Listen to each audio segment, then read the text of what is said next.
By the time I was 13, the story of my life had already split into two clear parts, the one where my parents were present and the one where they quietly disappeared, leaving me to understand everything on my own.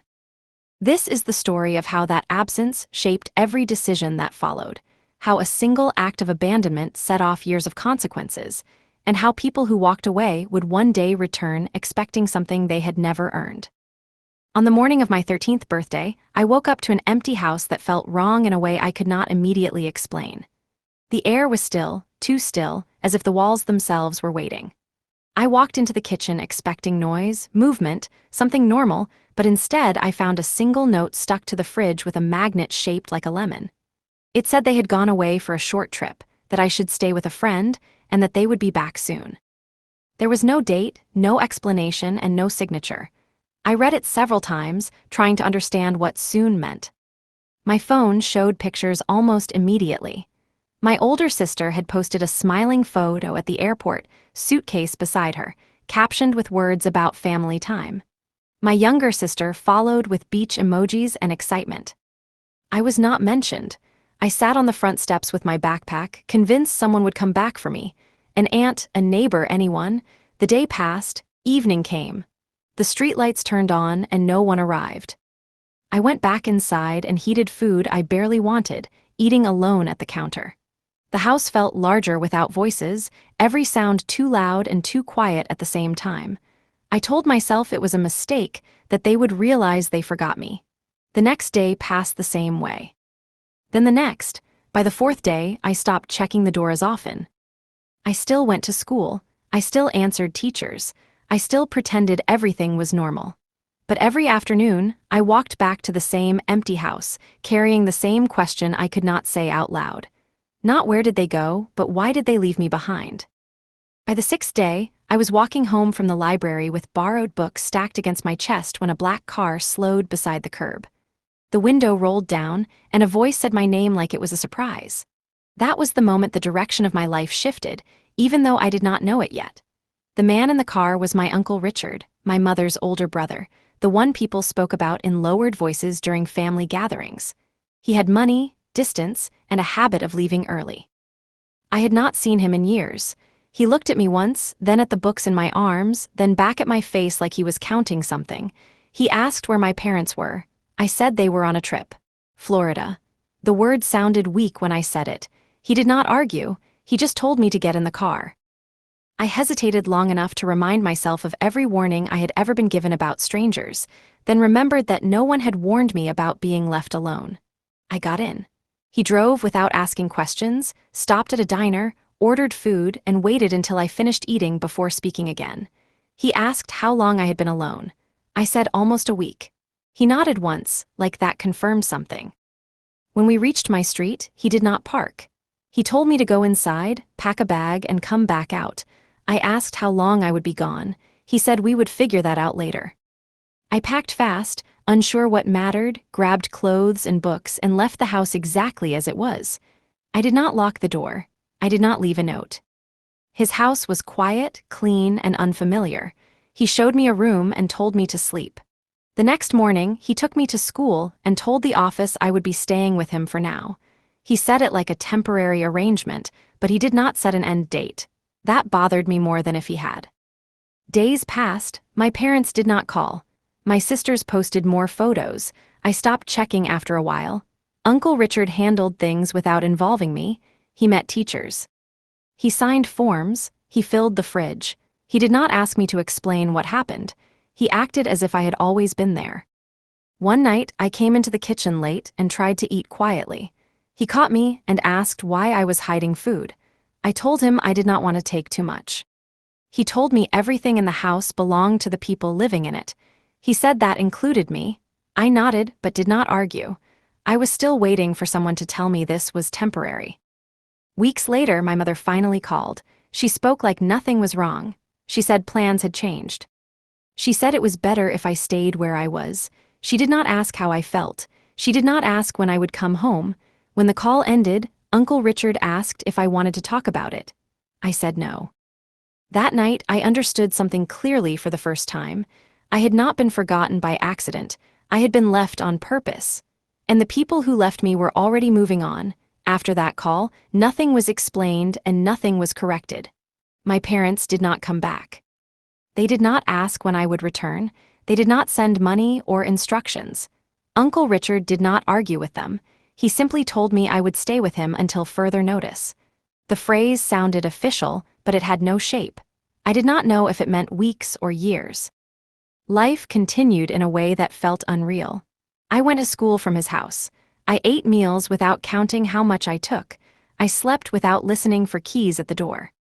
He set rules without raising his voice. Be home by 10, text if plans change, do your work. That was it. When I followed them, nothing happened. When I forgot once and came home late, he did not shout. He just asked where I had been and reminded me to text next time. The calm reaction unsettled me more than anger would have. One afternoon, my father called. His voice was careful, like he was negotiating something fragile. He said they had talked it over and agreed I was better off staying where I was. He thanked my uncle for helping. He said we would figure things out later. I waited for him to say when. He did not. When the call ended, I stared at the screen for a long time before putting the phone down. That evening, Uncle Richard asked if I wanted to move my things properly. I asked what that meant. He said if I was staying, I should have what I needed. The word staying landed heavily. I went back to my parents' house with him the next day. The place looked untouched, as if no one had ever lived there.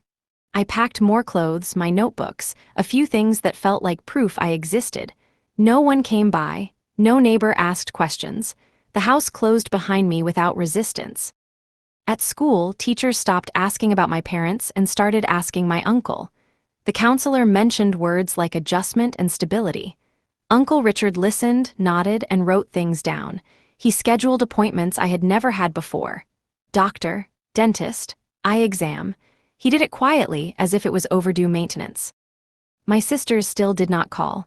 When I sent a message to my older sister asking when they were coming back, she replied with a short answer. Not sure yet, busy. I did not respond. One night I overheard Uncle Richard on the phone. He spoke in a low voice, sharp and controlled. I caught my name once. I caught the word irresponsible. When he noticed me in the doorway, he ended the call. He did not explain. He just told me dinner was ready. That was when I understood the danger in the situation. It was not that I had nowhere to go. It was that the people who left me were already deciding I no longer belonged to them. By the time a month passed, no one used the word temporary anymore. Uncle Richard enrolled me in the next term without asking where I might be later. He added my name to paperwork, insurance, records that required permanence. Every form made the situation more real and more dangerous, because none of it had been discussed with my parents in any clear way. They stayed silent, then suddenly they were not. My mother called one afternoon while I was doing homework. Her voice was soft, almost kind. She said she missed me. She said things had been hectic. She said moving had taken longer than expected. She asked if I was being good for my uncle. The way she phrased it made my stomach tighten. I told her yes. She asked if I liked living there. I hesitated, then said it was fine. She went quiet for a second before saying she was glad I was adjusting. That night, Uncle Richard asked what she wanted. I told him she was just checking in. He did not comment, but later I noticed him reviewing documents at the table long after I went to bed. The next week, my parents asked to speak to him directly. I was not in the room, but I heard enough. My father's voice came through the speaker, polite and distant. He thanked Richard again. He said it was probably best if I stayed where I was for the school year. He said stability mattered. He said we would talk about next steps later. Richard's replies were brief, measured. When the call ended, he did not look at me right away.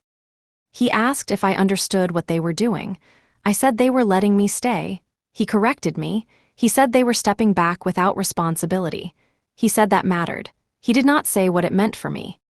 A few days later, my older sister finally messaged. She asked if I was enjoying my vacation. I asked when they were coming back. She replied with a laughing emoji and said life was complicated. I stopped responding. School became easier, not because the work changed, but because I was no longer distracted by waiting. The waiting had been the worst part, waiting for calls. waiting for explanations, waiting for someone to claim me. When that waiting stopped, something hardened in me. One evening, Uncle Richard told me to sit down. He said he had spoken to a lawyer. He said there were legal steps he needed to consider if I stayed long-term. He asked how I felt about that. I said I did not want to go back to an empty house. He nodded and said that was enough for now. That night, I realized the situation had crossed a line. This was no longer about care. It was about ownership, responsibility, and choices that could not be undone. And somewhere far away, my parents were letting it happen without looking back. The lawyer meetings began quietly. I was not present for most of them, but I felt their effect immediately. Documents appeared on the table. My uncle asked questions about school records, medical history, and how long I had been left alone before he found me. He never asked in a way that made me feel interrogated, but I understood the weight behind every answer. A week later, my parents called again, this time together. Their voices sounded coordinated, careful. They said they had been thinking. They said maybe it was best if I stayed with Richard permanently. The word permanently slipped out too easily, like something rehearsed. My mother said it would give me better opportunities. My father said they trusted Richard. Neither of them asked if I wanted that. They asked if it was convenient. Uncle Richard ended the call early. He asked me one simple question after. Did they ever explain why they left you alone? I said no. He nodded and said that mattered more than they realized. From that point, the tone shifted. My parents stopped pretending this was temporary. They began speaking as if the decision had always been logical. My sisters followed their lead. Messages came less often, and when they did, they sounded distant, like updates sent to someone already outside the family. One afternoon, my uncle received an email while I was in the room. He read it once, then again. I saw my mother's name at the top. He did not hand it to me. He simply closed the laptop and said he would handle it. Later that night, he told me they were asking him to take legal responsibility for me. No conditions, no timeline, no support. I asked what that meant. He said it meant they wanted to leave without consequences. Days later, paperwork arrived by courier. Official forms, signatures required. He explained them calmly. Guardianship, custody, authority, each word carried finality. I signed where he told me to, my hands steady in a way that surprised me. No one from my family objected. No one hesitated. When everything was filed, my mother sent a message. She said she hoped I understood this was for the best. She added a heart emoji at the end. I stared at it for a long time before deleting the message without replying. That night, I lay awake realizing something irreversible had happened. My parents had not lost me. They had handed me over. And once the papers were signed, there was no reason for them to come back at all. After the papers were finalized, the silence from my parents became complete. No calls, no messages, no updates passed through my sisters. It was as if a switch had been flipped and I had been removed from the system entirely. Uncle Richard did not mention them unless I asked, and eventually I stopped asking. He began treating me less like a guest and more like someone being prepared.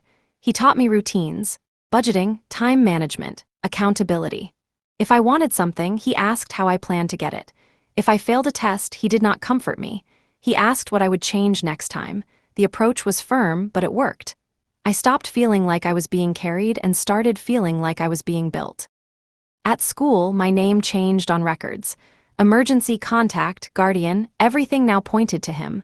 When teachers spoke to me, they spoke differently, as if they expected more. I noticed that expectation settling on my shoulders. I did not shrink from it.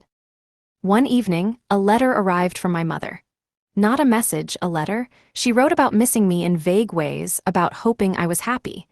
Near the end, she mentioned how difficult life had become financially. She did not ask for help. She did not apologize. She simply described struggle and let it hang there. Uncle Richard read the letter once and handed it back to me. He said nothing. I folded it carefully and placed it in a drawer. Something about the timing felt wrong.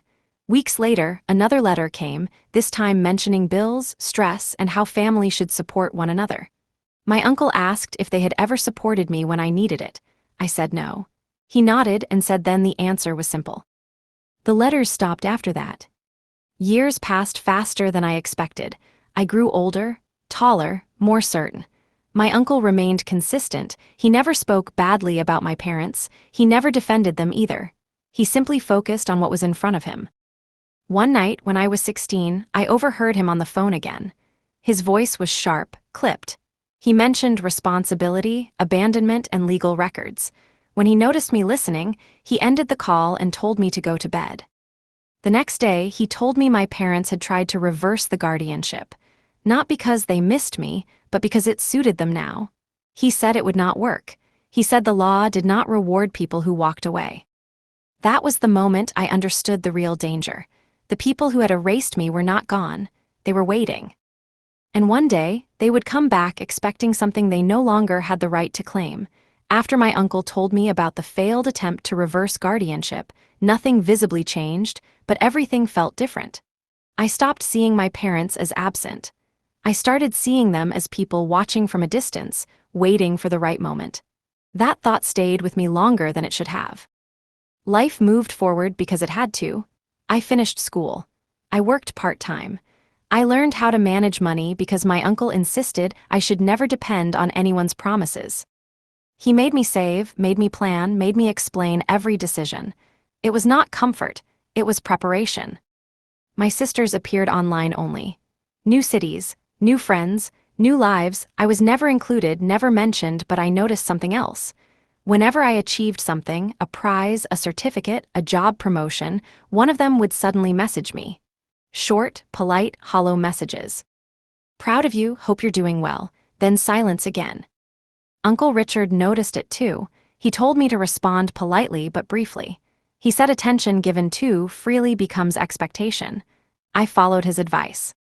When I turned 18, nothing happened from my parents. No call, no message.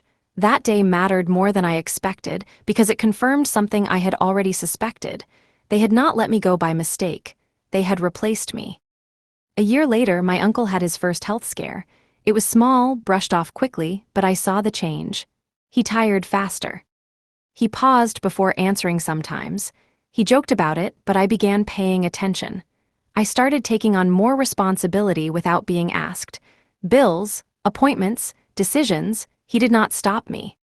That same year, my mother reached out again. Her tone was warmer than before. She asked about my studies, about my plans, about my uncle's health. That last question made my stomach tighten. I answered carefully. She responded with concern that felt rehearsed. Then my father called. He asked if I ever thought about coming back to live closer to them. I asked why now. He said family should reconnect while there was still time. He did not explain what that meant. After the call, Uncle Richard asked exactly what was said. When I repeated it, he went quiet for a long moment. Then he told me something I had never heard before. He said people do not return when they feel regret. They return when they sense opportunity. That night, I understood the pattern clearly. My parents had left when I had nothing. They were circling now because something in my life had started to look valuable, and whatever they thought they could take, they believed it was still theirs. They were wrong. From that point on, the contact increased. It was subtle at first, spaced out just enough to look harmless. My mother would send messages asking how I was managing, whether work was stressful, whether Uncle Richard was still doing okay. My father followed with calls that sounded casual but always drifted toward the same questions. Was I planning to stay in the city? Was I thinking long-term? Had I ever considered family being closer again? I answered carefully. I did not share details. I did not offer plans. I kept everything surface level. Uncle Richard told me to document everything, dates, times, what was said. He did not explain why. He did not need to. My sisters joined in soon after. My older sister sent a long message about how distance had changed everyone, how she missed the closeness we once had. I could not remember that closeness, but I did not say so. My younger sister was more direct. She asked if I was living comfortably. She asked if my uncle was generous. The word stayed with me longer than it should have. Around that time, my uncle began sorting through old files. He worked later. He made copies of documents and stored them somewhere I could not see. When I asked what he was doing, he said it was overdue organization. His tone told me not to press further. Then came the invitation. My parents wanted to meet. Not to apologize, not to explain, just to reconnect. They suggested dinner, neutral ground. They said it would be good for everyone. I told my uncle. He did not say yes or no immediately. He asked what I wanted. I said I wanted to understand why now. He nodded and said then we would meet, but not alone. The dinner was tense from the start. My parents smiled too much. My sisters spoke too quickly. They asked about my work, my future, my plans. They spoke as if they had been part of those plans all along. My mother mentioned how proud she was of the person I had become. My father talked about how family should support success.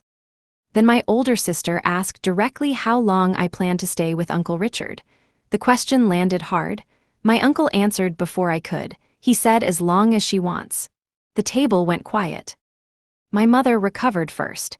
She laughed lightly and said of course, she just meant eventually. Eventually meant nothing, and all of us knew it. The rest of the dinner passed with forced conversation and unfinished sentences. When we left, my uncle said nothing until we were in the car. Then he told me they were testing boundaries. He said the next step would not be subtle. 2 weeks later, my father called again. This time, he asked about legal matters, about wills, about inheritance. He framed it as concern. I ended the call early. That night, my uncle finally said what he had been avoiding. He told me that if anything happened to him, my family would not hesitate to challenge what he had arranged. And he said they had already started preparing. After that conversation, the rules changed again. Not outwardly, not in ways anyone else could see, but inside the house and inside our planning. Uncle Richard stopped postponing things. He scheduled meetings. He reviewed documents with precision. He asked me to sit in on conversations I had never been included in before. Not to speak, just to listen. He explained what a will actually did, what guardianship records showed, how timelines mattered.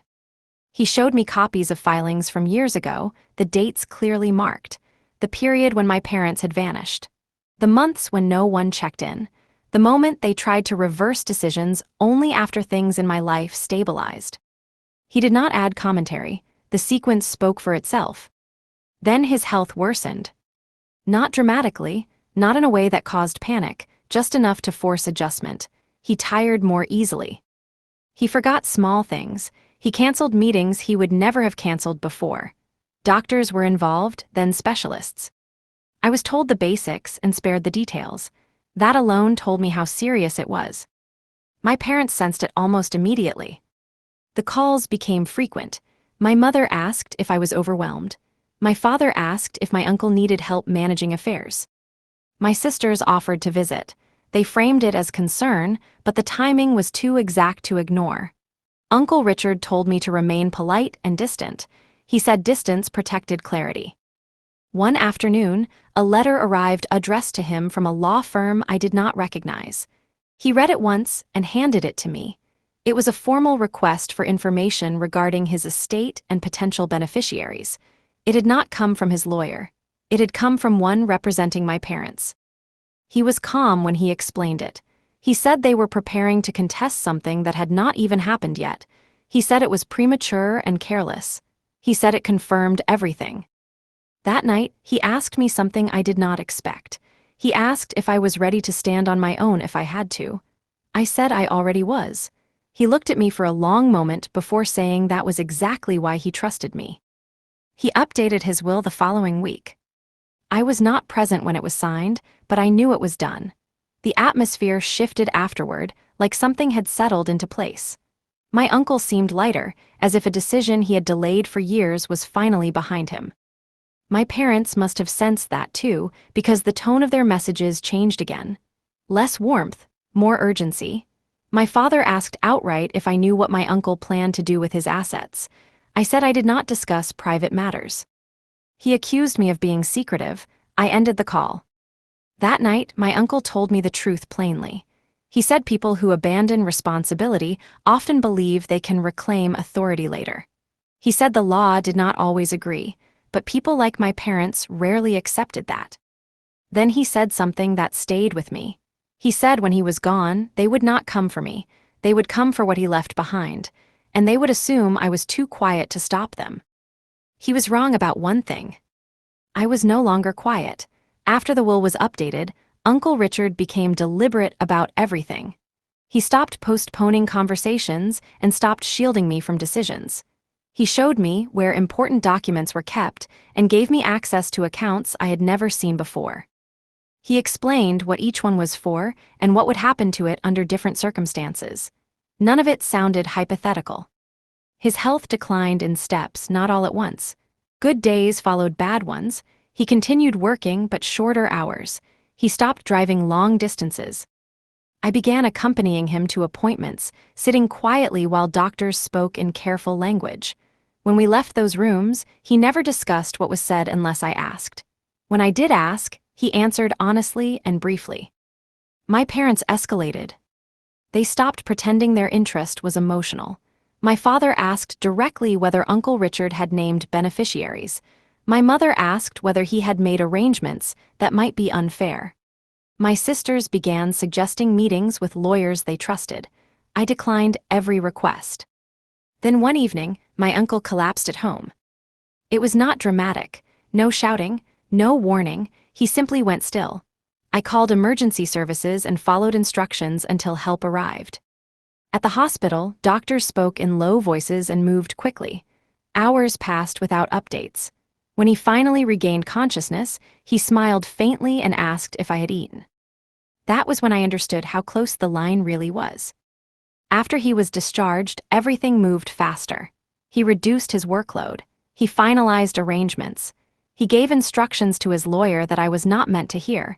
He also started receiving visitors he had not seen in years, old colleagues, distant relatives, people who suddenly remembered him. My parents asked to visit him in person. He said no. They showed up anyway. I was there when they arrived, standing in the doorway with practiced concern on their faces. My mother reached for him. He stepped back. He told them visits would not happen without prior agreement. He told them communication would go through his attorney. My father argued. My sisters looked uncomfortable but said nothing. They left without resolution. 2 days later, legal notices arrived. Formal language, requests, challenges. My uncle read them carefully and smiled once without humor. He told me this was exactly what he expected. That night, he asked me to promise something. He said if anything happened to him, I was not to explain myself, not to defend, not to argue. He said the truth was already documented and did not require performance. A week later, he was hospitalized again. This time, he did not come home. When the call came in the early hours of the morning, it was not from a doctor. It was from his lawyer. He spoke slowly, carefully. He said my uncle had passed during the night. Before I could respond, he added one more sentence. He said my family had already been notified. And they were asking about the will. The days after his death moved faster than my mind could follow. Calls came in steady waves. Lawyers, banks, offices I had never heard of. Everyone asked for confirmation, documentation, signatures. I answered what I could and redirected the rest to his attorney. I did not cry, not because I did not feel it, but because there was no time to stop. My parents arrived the next day. They did not call first. They showed up at the house as if it still belonged to them in some way. My mother hugged me tightly, too tightly, and said she was heartbroken. My father shook my hand like this was a formal meeting. My sisters followed, quiet at first, watching everything. They looked around the house with a familiarity they had not earned. They spoke about Uncle Richard in careful tones, about how generous he was, about how tragic it was, about how family should come together in times like this. Not once did they ask how I was handling it. They asked instead about arrangements, about legal matters, about what he had said before he died. I told them the will would be read soon. That information would come through the attorney. My father frowned and said we could talk privately. I said there was nothing to discuss. The funeral was small, exactly as my uncle had requested. My parents sat in the front row. They cried loudly. My sisters held hands and bowed their heads. People who actually knew him stayed quiet. I noticed the difference. Afterward, my mother pulled me aside. She said Uncle Richard would have wanted harmony. She said holding on to things would only cause pain. She said I should think carefully about what mattered most. I asked her what she meant. She said we would talk after the will reading. That evening, my phone filled with messages. My sisters asking if I was okay. My father asking when the lawyer meeting was scheduled. A cousin I barely remembered offering support and asking about assets. I did not reply to most of them. 2 days later, my uncle's attorney called. He told me the will reading was scheduled for the following Monday. He said I should be prepared. When I asked what that meant, he paused. Then he said my uncle had been very clear. My parents tried again that night. They asked me to meet without lawyers, just family. They said misunderstandings could be avoided. I declined. My father's voice hardened. He said I was being difficult. My mother said I was being influenced. I ended the call. That was when the threats started. Not obvious ones, subtle suggestions, mentions of legal options, comments about fairness and entitlement. My sisters stopped pretending to care and started asking directly what I thought I deserved. I said nothing. The night before the will reading, I sat alone with the documents my uncle had left me access to. Dates, records, proof of abandonment, proof of responsibility, proof of intent. Everything was in order. For the first time since his death, I allowed myself to understand what was coming. They were not coming to mourn him. They were coming to take what he had built. And they believed I would step aside. The morning of the will reading arrived without ceremony. No one checked on me. No one asked if I was ready. My parents sent a single message reminding me not to be late, as if this were an appointment I had scheduled for them. The law office was quiet when I arrived. My uncle's attorney greeted me with a brief nod and asked me to sit. He did not offer reassurance. He did not need to. He had read these documents many times already. He knew exactly how this would end. My parents arrived together, dressed carefully, carrying the same confidence they always used when they expected things to go their way. My sisters followed, whispering to each other, watching my face like they might find answers there. No one hugged me this time. No one pretended. The attorney began by confirming identities and explaining the process. My father interrupted twice, asking procedural questions that made it clear he had already imagined several outcomes. My mother sat quietly, hands folded, eyes sharp. Then the reading began. At first it was routine, donations, personal items, small bequests to staff members and colleagues. My family grew restless. My sister shifted in her seat. My father checked his watch. Then the tone changed. The attorney read a paragraph that referenced abandonment.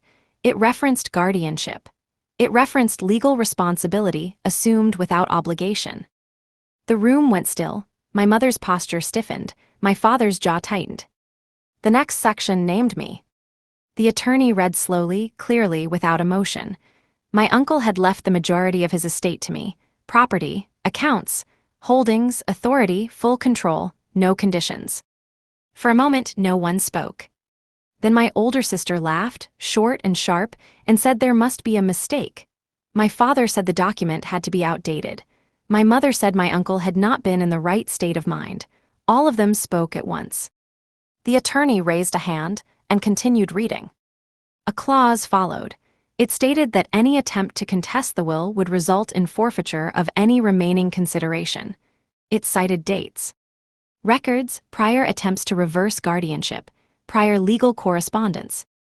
My father stood up. He said this was manipulation. He said I had influenced my uncle. He said I had taken advantage of an old man. My mother began to cry, loudly this time.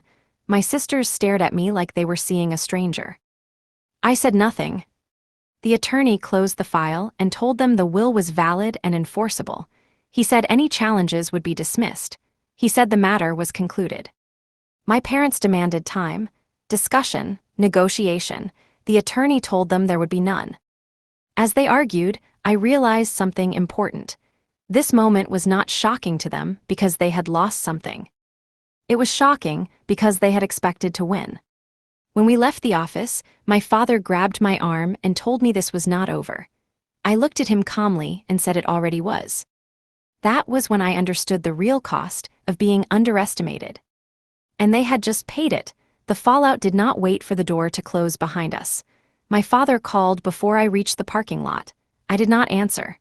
My mother followed with messages that shifted tone every few lines, anger turning into pleading, pleading turning into accusation. My sisters sent separate texts, each carefully worded to sound reasonable while asking the same question. What was I planning to do now? By the time I reached home, the house no longer felt quiet. It felt watched. The next morning, my uncle's attorney called again. He told me my parents had already contacted another firm. He said they intended to challenge the will despite the clause. He said it would fail, but it would not be quick. I asked what that meant for me. He said it meant pressure. The pressure came fast. My mother showed up unannounced that afternoon. She stood at the door with red eyes and trembling hands, asking to talk. She said mistakes had been made. She said families hurt each other sometimes. She said I did not need all of it, whatever all of it meant. She said we could share. I told her everything would go through the attorney. Her face changed immediately. The sadness disappeared. She told me I was cold. She told me my uncle had turned me against them. She told me I would regret this. My father took a different approach. He called my workplace and asked to speak to me, claiming it was urgent family business. When I refused, he left a message warning me that legal battles were expensive and that I should be careful about what I thought I owned. My sisters stopped pretending altogether. My older sister accused me of stealing what should have been divided. My younger sister said I owed them for raising me, even though she had not spoken to me in years. I did not respond. A week later, formal papers arrived. The contest had been filed. The attorney handled everything, but copies were sent to me. Pages of claims, allegations, suggestions that my uncle had been coerced, that I had isolated him, that decisions had been made under influence. Reading it felt unreal, like watching strangers describe a story that had nothing to do with my life. What unsettled me most was not the accusations. It was how prepared they were. They had names, dates, a narrative. They had been planning this longer than I realized. Then something else happened. A distant relative contacted me privately, someone who had never spoken to me before. They warned me that my parents were spreading a version of events to extended family, suggesting I had taken advantage of the situation and cut everyone out. They said people were being asked to support the case. That night, I opened the files my uncle had insisted I keep. Records, messages, legal timelines, proof of abandonment, proof of silence, proof of intent. Everything they were claiming had already been answered years ago. For the first time, I understood why my uncle had been so careful. This was not a fight about money. It was a fight about control. And they were about to lose it again. The legal process moved slower than the threats, but it moved with purpose. My uncle's attorney filed responses that dismantled every claim point by point. Dates contradicted stories. Records contradicted memories. Silence contradicted concern. Each document they submitted created another trail that worked against them. My parents changed tactics. They stopped attacking the will and started attacking me. Emails appeared from relatives I barely remembered, asking how I could do this to my own family. Some were cautious. Some were blunt. All of them repeated the same version of events my parents were spreading, that I had been influenced, that I had isolated my uncle, that I had turned my back on everyone. I did not reply. Instead, I followed the instructions my uncle had given me months before. Document everything. Say nothing unnecessary. Let the facts speak. Then my mother tried something else. She requested mediation. Her message was calm and reasonable. She said courts destroy families. She said she wanted peace. She said we could avoid embarrassment. She said my uncle would not have wanted this level of conflict. That line almost worked. Almost. The attorney advised against it. He said mediation only benefited people who had nothing to lose. He said my parents were trying to regain control of the narrative. I declined. 2 days later, my father called late at night. He sounded angry and tired. He said lawyers were expensive. He said dragging this out would hurt everyone. He said I should think about compromise while I still could. I asked him one question. I asked why they never came back when I was 13. He went silent, then he said that was irrelevant. I ended the call. The case moved toward a preliminary hearing. That was when the pressure reached its peak. Someone leaked information to the local press. Not names, but enough details to create speculation. A wealthy man. A contested estate, a family dispute, my parents wanted attention. They wanted leverage. They wanted shame to do what law could not. The attorney shut it down quickly, but the message was clear. They were willing to burn everything if it meant not losing. That night, I went through my uncle's final instructions again. There was one note I had avoided reading more than once. It was brief. It said that if conflict escalated, I should not hesitate. It said the law was prepared. It said he had anticipated resistance.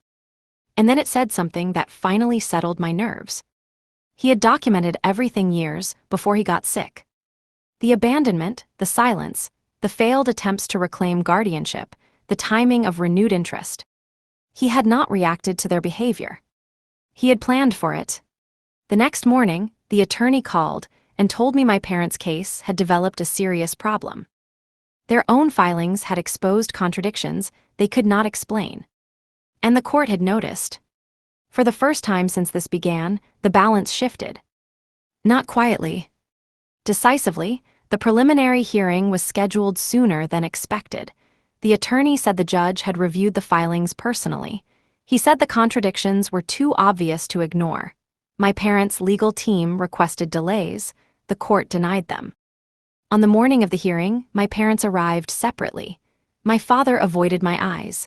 My mother sat rigid, expression controlled. My sisters were not there. They had stopped showing up once it became clear this was no longer a performance. Inside the courtroom, the arguments collapsed quickly. My parents' attorney repeated claims about influence and isolation. The judge asked for evidence. Dates were questioned. Timelines were compared. Records were read aloud. The guardianship filings from years ago. The failed reversal attempt. The sudden concern only after my uncle's health declined. Each point landed with quiet force. When my parents' attorney tried to argue intent, the judge asked why there had been no contact for years. Why no financial support? Why no attempts to reclaim custody when I was a minor? There were no answers that held. Then my uncle's attorney presented the final documents. Notes written years earlier. Legal preparation dated long before illness. Clear instructions anticipating a challenge. The judge read silently for a long time before looking up. He said the court did not see evidence of manipulation. He said it saw evidence of abandonment followed by opportunism. He said the will appeared deliberate, informed, and legally sound. My father stood up and objected. The judge shut him down immediately. The ruling was brief. The contest was dismissed. No appeal would be entertained. The room went quiet. My mother lowered her head. My father stared straight ahead. I did not look at either of them. There was nothing left to see. Outside the courtroom, reporters waited. Questions were shouted. My parents pushed past them, faces tight with anger. I left through a side exit with the attorney. In the days that followed, the messages stopped. No calls, no emails, no indirect pressure. The legal loss had ended their interest completely. Whatever value they thought I held disappeared the moment control was impossible. Estate transfers began smoothly. Properties, accounts, authority, everything moved exactly as my uncle had planned. One afternoon, while signing final documents, the attorney looked at me and said my uncle had been very certain. He said some people only show their truth when they believe something is about to be taken from them. He said my uncle had believed that long before I did. When I returned home that evening, the house felt different. Not heavier, not emptier, finished.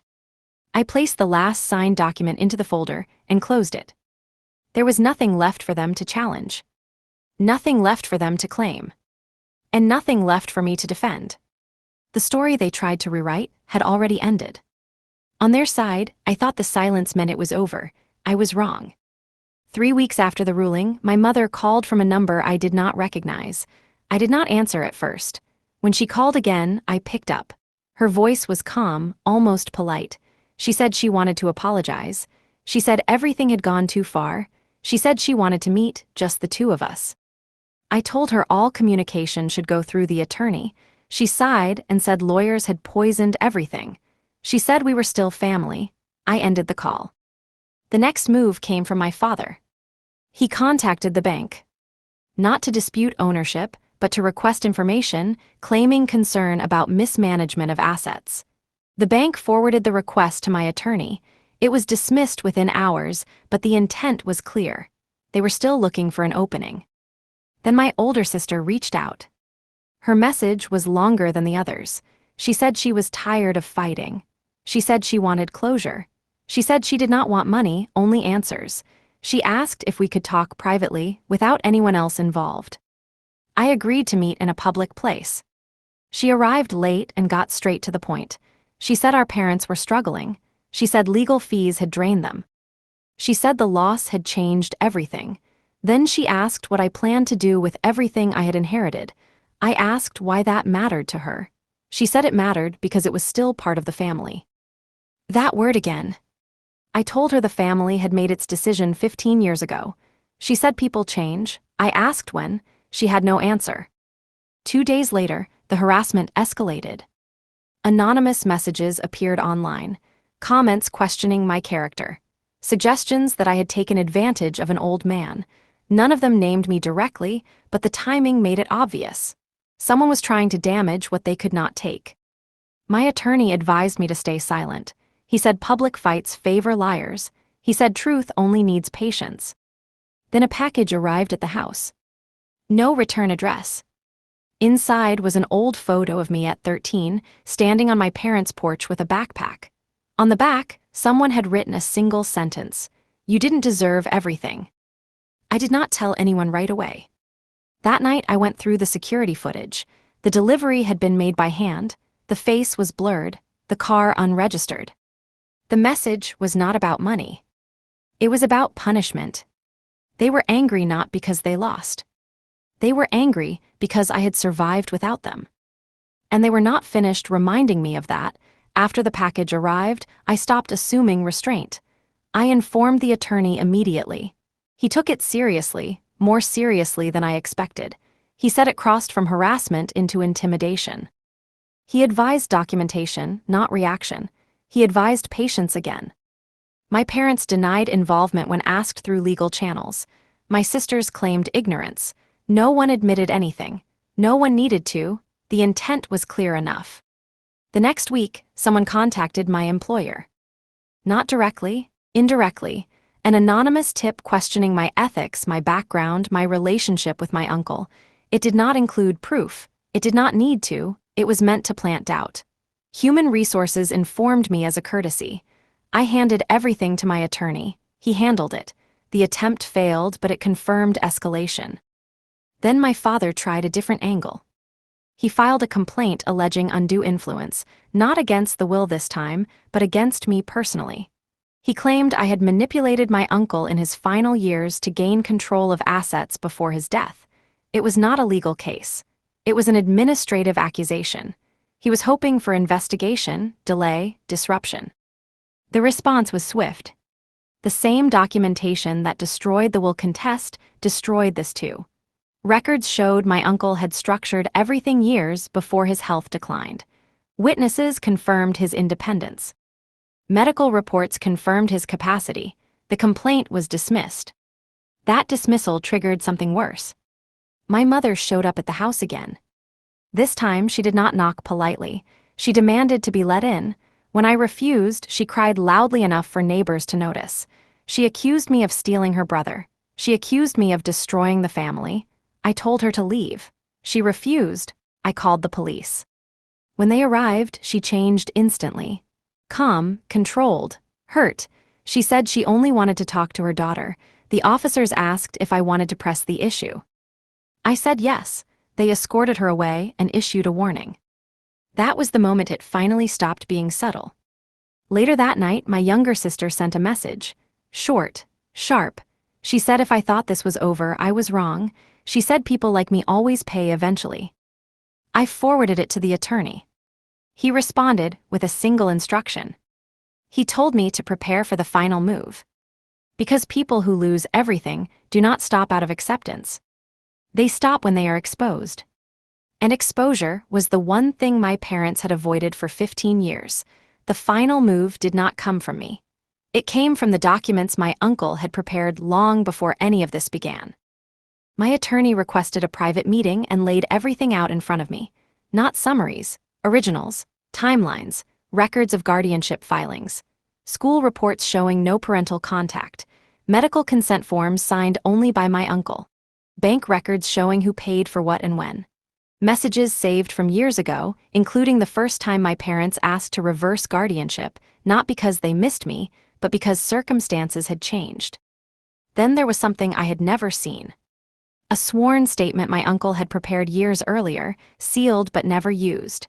In it, he described finding me alone, the condition of the house, the lack of food, the note on the fridge.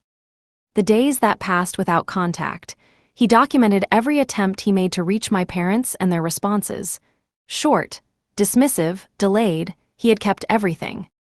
My attorney explained the strategy. We would not argue anymore. We would disclose. A formal notice was sent to the court, not to reopen the estate, but to file records related to harassment, intimidation, and false claims. The documents were attached. The sworn statement was included. So were copies of recent messages, the anonymous package, the workplace interference, and the police report. Once filed, the records became accessible. Within days, relatives stopped calling. Friends of my parents went quiet. My sisters deleted posts and locked accounts. Someone leaked the sworn statement to extended family. No commentary, no explanation, just the facts exactly as written. My mother called once. She did not apologize. She asked why I would do this. I told her I did not. I said this was already written. She hung up. My father sent a message threatening defamation claims. The attorney responded with a single sentence reminding him that truth is a defense. Then the pressure collapsed. The anonymous messages stopped. The online comments vanished. No more calls to my workplace. No more surprise visits.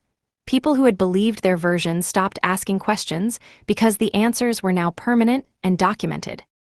A week later, my attorney informed me that my parents' lawyer had withdrawn representation. He said no firm wanted to touch the case anymore. That was the moment I understood what my uncle had done. He had not just protected his estate. He had built a record strong enough to end the story completely. There was nothing left for them to contest. Nothing left to twist. Nothing left to threaten. Only evidence. And silence. The silence held longer than I expected.